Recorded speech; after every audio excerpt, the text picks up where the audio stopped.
Pelvic floor के part 2 video में स्वागत है। पार्ट 1 वीडियो में हमने देखा कि पेल्विक फ्लोर कैसे एक हैमॉक लाइक स्ट्रक्चर है और वो बाकी स्केलेटल मसल्स की तरह ही काम करता है।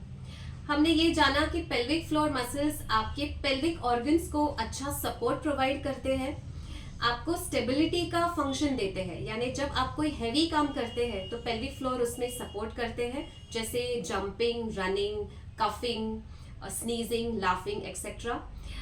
पेल्विक फ्लोर आपको ब्लैडर और बावल पे भी कंट्रोल देते हैं, यानी आपके यूरिन और स्टूल्स पे कंट्रोल प्रोवाइड करते हैं और साथ ही में आपके सेक्सुअल फंक्शंस को भी सपोर्ट करते हैं। तो आज के वीडियो में हम देखेंगे कि पेल्विक फ्लोर में क्या प्रॉब्लम्स आ सकती है, किस वजह से आती है, उसके नेचुरल कॉजेस क्या है या लाइफस्टाइल इंड्यूस्ड कारण क्या है, और साथ ही में ये जानेंगे कि फिजियोथेरेपी से आप पेल्विक फ्लोर के प्रॉब्लम्स को कैसे ओवरकम कर सकते हैं। तो हमारे साथ वीडियो के आखिर तक बने रहिए।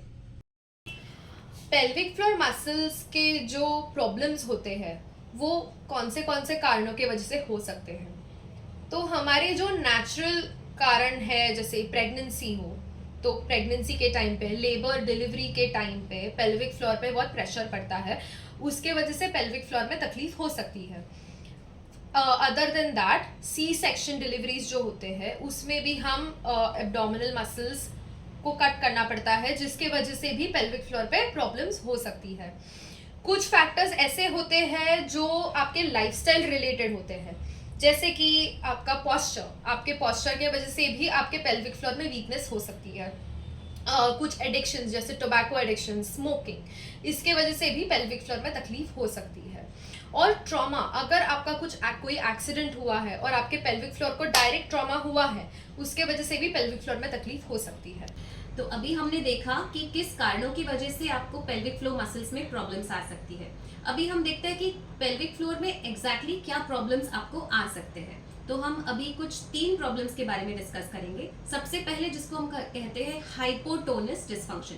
हाइपो यानी कम, जो आपका नेचुरल टोन होना चाहिए पेल्विक फ्लोर मसल्स में, एक नेचुरल टोन रहता है जिस वजह से वो आपके ऑर्गन्स को सपोर्ट करता है। अगर वो नेचुरल टोन से आपका पेल्विक फ्लोर का टोन कम हो गया, यानी उसका स्ट्रेंथ कम हो गया, तो आप इसको कहते हैं हाइपोटोनस डिस्फंक्शन। इसमें आपको देखने मिलता है कि आपको यूरिनरी या फीकल इनकॉन्टिनेंस होना, यानी बिना जाने आपको यूरिन पास हो जाता है या स्टूल्स पास हो जाते हैं, या कुछ हैवी एक्टिविटी के करने से आपको यूरिन पास होता है, जैसे जंपिंग एक्टिविटी, कफिंग किया, स्नीजिंग, या जोर से हंसे और अचानक से यूरिन पास हो गया।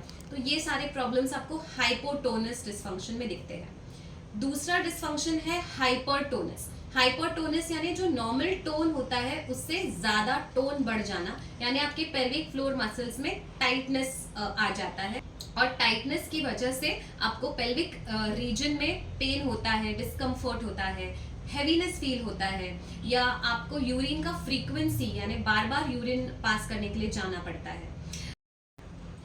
हाइपरटोनस पेल्विक फ्लोर आपको एंडोमेट्रियोसिस की वजह से भी हो सकता है, क्योंकि एंडोमेट्रियोसिस में जो एक्सेस ब्लीडिंग होता है वो डिफरेंट पेल्विक ऑर्गन्स में जाके उसके फाइब्रस टिश्यू फॉर्म होते हैं, स्कार्स फॉर्म हो सकते हैं, और ये स्कार्स आपको पेल्विक फ्लोर मसल्स में भी फॉर्म हो सकते हैं, जिस वजह से पेल्विक फ्लोर टाइट होता है। तीसरा डिस्फंक्शन है जिसको इनकोऑर्डिनेशन डिस्फंक्शन कहते हैं।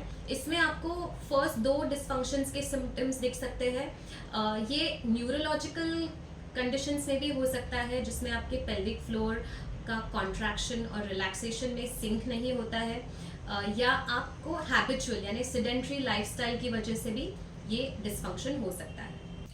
तो अगर आपको pelvic floor muscle related symptoms लग रहे हैं, जिसमें आपको यूरिनेशन या स्टूल पास करते वक्त पेन हो रहा है, डिफ़िकल्टी हो रही है पास करने में, कॉन्स्टिपेशन लग रहा है, या फिर आपको कंट्रोल नहीं हो पा रही है कि यूरिन पास हो रही और स्टूल्स पास हो जा रहा है हंसते वक्त या कुछ एक्टिविटी करते वक्त, तो डोंट वरी, इसका ट्रीटमेंट अवेलेबल है।